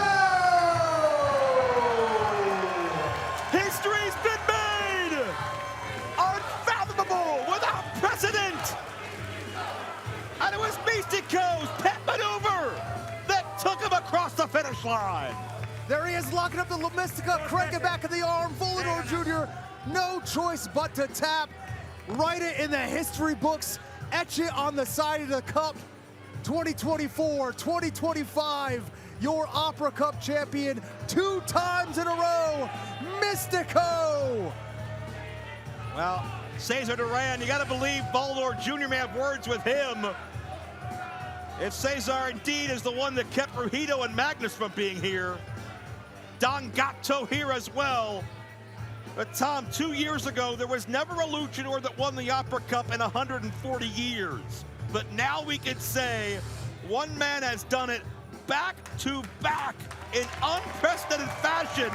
The Opera Cup, in many ways, back to its roots tonight, but in many other ways, forging very proudly into the future.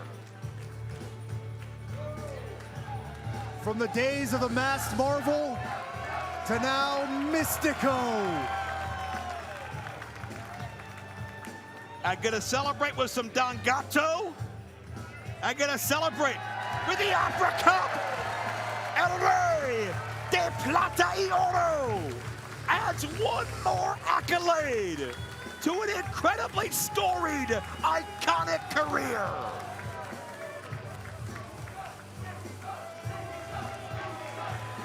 And yeah, Lucha Libre.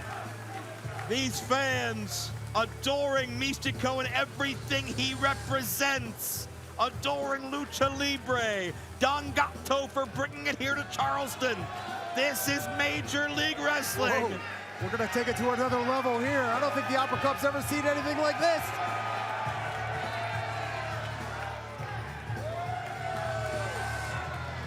These fans want to see it. There you go.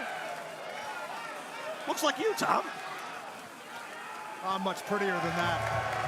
Mistico celebrates the legend of Don Gato side by side with the still unfolding legend of Mistico and the timeless prestige of the Opera Cup.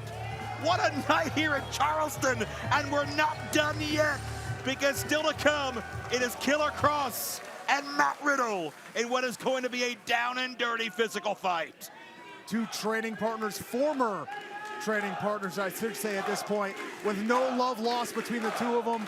2 of the best shoot fighters on the planet will face off tonight. Oh, I can't wait, Joe. This is right up my alley. Well, we know that Riddle has the experience when it comes to mixed martial arts and being versatile in combat sports. Kross has never choked out Riddle at any point. but we saw the confidence in Kross turning his back to Riddle in the confrontation we saw earlier, and Riddle, calm and cool, said, just wait till MLW. You'll see what happens. Kross is in the best shape of his life. Riddle is one rude dude. Now he's had a transformation. How will that metamorphosis affect each fighter? Well, Matt Riddle, like you said, always the cool dude, now transformed into the rude dude, and we've seen him step things up a notch when it comes to his tenacity. I'm not sure if that's going to play well with Killer Kross, who's always ready for a fight. Charleston, South Carolina, it is now time for your main event of the evening. This fight is scheduled for one fall with a 30-minute time limit. Introducing first from Allentown, Pennsylvania, weighing in at 216 pounds, the Rude Dude, Matt Riddle. Well, Tom, we have seen a different attitude from Matt Riddle. The low blow that downed Alex Hammerstone. Not something I saw coming, but a vote of confidence between you and he. Mr. Lawler, where do you stand on the Rude Dude? I mean, you know, Matt and I have had a long, storied history between us. We faced off against each other. We've partnered up. We've tagged with each other, trained with each other. And, you know, I don't like some of his recent actions, but I'm here to support him. Riddle is certainly the senior member of this fight when it comes to hours long on the jiu-jitsu mat. A black belt in Brazilian jiu-jitsu, and we've talked about it before. Attitude outside the ring notwithstanding, Riddle is a machine in the ring.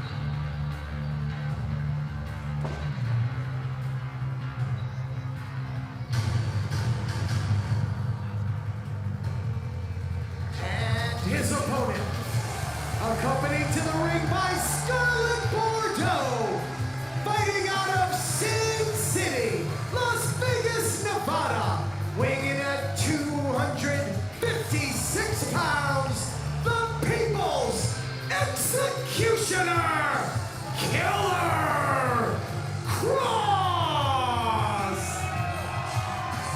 Fans across the world have shouted it. They've posted it on social media. They've chanted it in arenas. We want Kross. Major League Wrestling delivers. And this is the matchup that Killer Kross wanted. 3 years away from the organization to come back in the main event with the lights on bright. A third-degree brown belt in Gracie Jiu-Jitsu, a catch wrestling expert. Kross, every chance he has gotten to diversify his combat sports palette, he has. And Kross believes he could do something tonight that he never has before. That's choke out Matt Riddle. Of course, we're familiar with Riddle's UFC background, but hey, Kross has been training for 15 years on the mats. He's been training for 15 plus years striking. He's no slouch. These men were friends, sparring partners. They trained together. They traveled together.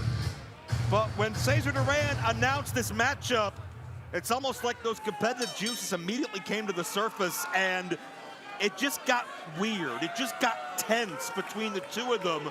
Let's face it, Matt Riddle believes this is his house. He's come to MLW, has Riddle, and really run away with this. You think about the championship reign, you think about the battle riots.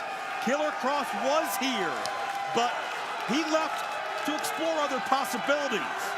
And now he's realized that grass isn't necessarily greener. He's here because this is where these fans want him to be. This is where Killer Kross wants to be. And you can feel that in this room tonight. Well, I'll be honest, Joe. I didn't talk to Matt about that very thing, but I've got to think that he's insulted. I've got to think that he's a little bit insulted that one of his training partners would take that fight. In the back of his mind, he's going to be thinking, does Kross know something that I don't? Has he been holding something back? Well, Kross has alluded to the fact that he has a response to Matt Riddle's choke that Matt Riddle has never seen. As a martial artist, something's very peculiar about this to me. Usually, you don't bring up what happens in training. It's taboo. It stays on the cutting room floor. You don't bring it out to the public. And that's the very first thing that Matt Riddle did. Yeah, Kross.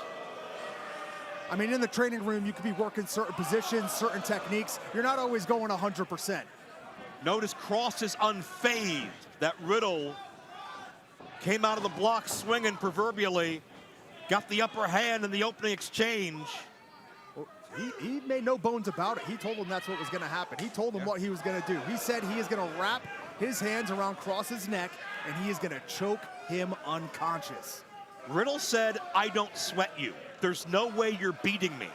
And Kross was brazen enough to turn his back and dare Riddle to choke out Kross right then and there in the gym. And Riddle refused to do it. But now, there'll be no holding back as Riddle grabs an armbar. Well, Kross was the one to initiate that submission exchange there. He rolled underneath, you looked for a leg lock, and Matt Riddle ready to counter. Yeah, beautiful armbar. Tom, I don't think this matchup is going to resemble anything else we've seen tonight in Charleston. I don't believe a pinfall will decide this. I don't believe it's going to be a high-impact power move. This is going to be settled on the mat because it's more than just the win. It's the pride. It's, can I choke you out? As Riddle looking for a Kimura.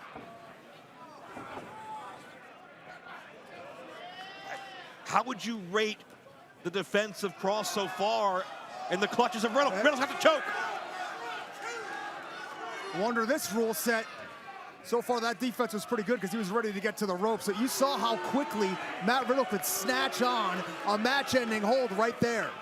Yeah, Kross very quickly into the ropes. Is this frustration we're seeing from Kross? Did Kross have grandiose plans of being Riddle's equal and now he's being schooled, or is this part of a bigger plan? Well, he said he had a counter, but Riddle went from the armbar very quickly to the choke. So, you know, perhaps Kross just wasn't prepared for it there. Oh, and there's no way anybody can be prepared for that as Riddle lost his legs from underneath him as soon as Kross connected with that forearm and the big boot as well. Kross is certainly on the offensive right now. And Tom, you're taking another shot? Yeah, of course. I'm trying to keep up with how many Killer Kross is landing on Matt Riddle right now.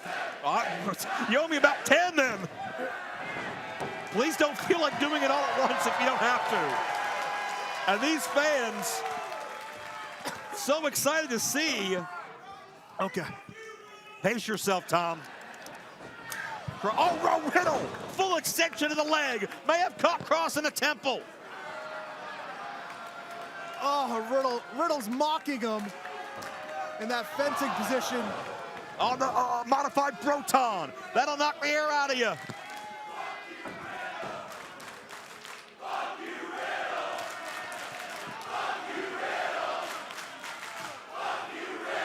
Needless to say, Matt Riddle, a very polarizing human being. These fans have been aboard the Killer Kross train for many months, but it seems many have jumped off of Matt Riddle's support, especially the way he's carried himself here in MLW the past couple months. Gut wrench, nicely done. Into the cover. Kross up quickly. Are you recovering just as quickly from your shots? Not as quickly as these athletes are, I'll say that much. Okay, well, just take a breath over there. We'll get you through this. Kross gonna have the breath leave his body.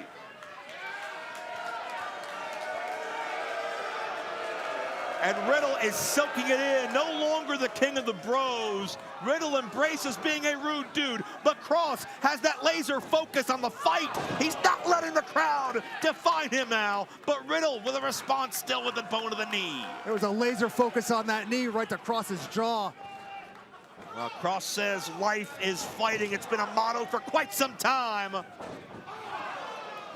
But Riddle, we know, when he's in a combat situation, he can go to a whole other gear. If life is fighting, this guy's living it right now. He's living it up because he's in the fight of his life.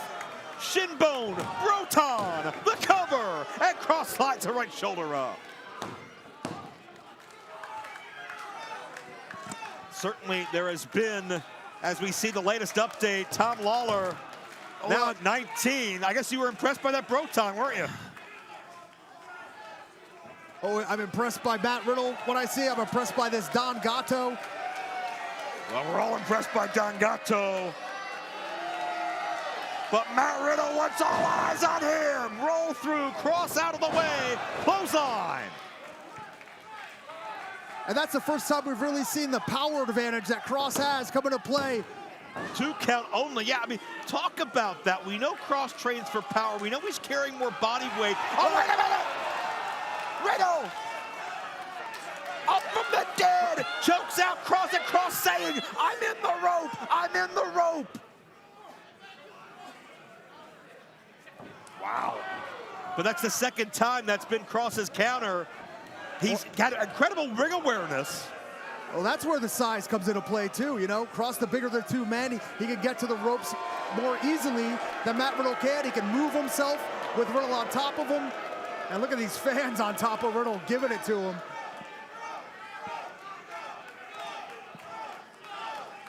They are being rude to this dude tonight. Yeah. Well, Riddle went for the fireman's carry. Oh, I feel like Riddle may have baited Kross in with that triangle choke across the ropes. It's not legal, but you'll do a hell of a lot of damage in a short amount of time. Oh, and Riddle face to face with Scarlett. Boy, blew her a kiss. I wouldn't mess with Scarlett either.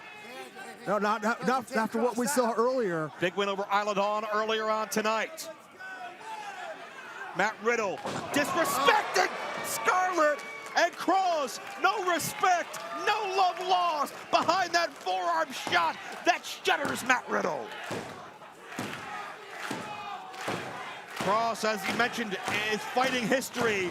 He used to fight bare knuckles on native reserves. How does that compare to a UFC pedigree? We may be finding out as Kross rallies. Oh, and Kross, that's the diamond cutter with the blessing and endorsement of the legendary Diamond Dallas Page. Kross hits the diamond cutter. Riddle got overzealous with those strikes, and Kross able to catch him off guard, pull him down with that diamond cutter, that diving front chancery, and now he's looking. He's going for that Saito suplex. Yeah, that Doomsday Saito that has been a Kross specialty. Oh, look out! Oh, Riddle landed on his feet. How? Ripcord into the bone of the knee. Hit him with that. Oh, final flash. That's it. Kross may not know where he is, and certainly may not be aware. Riddle looking for a little nightcap. That Riddle is ascending high above the Broton. Caught him low. Is that enough? Kross kicks out. 2 expert fighters with so much pride and determination, both at a crossroads of their careers for 2 markedly different reasons. Only one can be the alpha male tonight. It looks like a little bit of frustration setting in on the eyes of Matt Riddle. And Kross's eyes, meanwhile, look glazed over as Riddle hammers down with these elbows right to the jaw. If Kross can't defend himself, the referee can stop this. Riddle's gonna incapacitate him before he chokes him out. Oh, no. Oh. Riddle may have overestimated how vulnerable Killer Kross is. That's the 3rd time Riddle had that choke in it. Oh, Doomsday Saito! Oh, what torque on that! Riddle hit his head! Oh, Kross going for the choke on Riddle! Yeah, the Kross jacket! He's got it locked up! He's gonna... Kross He's gonna lock the... He's locked the arm! He's locked the arm with the leg! He's trapped! Oh, no! That's never happened before! Kross just made Riddle tap! Kross made Riddle tap! Here is your winner by submission, the People's Executioner, Killer Kross! The counter to the choke was his own choke, Joe! Yeah. Kross said he had a way to choke Riddle out. Kross had never choked Riddle out in combat, in sparring. Riddle had his head locked up with the choke, Kross with the Saito suplex, and then he locks it on. Perfect technique. You can see Riddle reaching for the ropes, and watch Kross's left leg here. Oh, he takes it away, and now it's night for the Rude Dude. Yeah, 3 of Riddle's appendages were grapevine and essentially defenseless as Kross and Scarlett stand triumphant at the stage of the Charleston Music Hall. Killer Kross is back in the major league and just knocked the Rude Dude off his perch. And Filthy Tom, the road to Battle Riot just got a hell of a lot more interesting with Killer Kross back in play.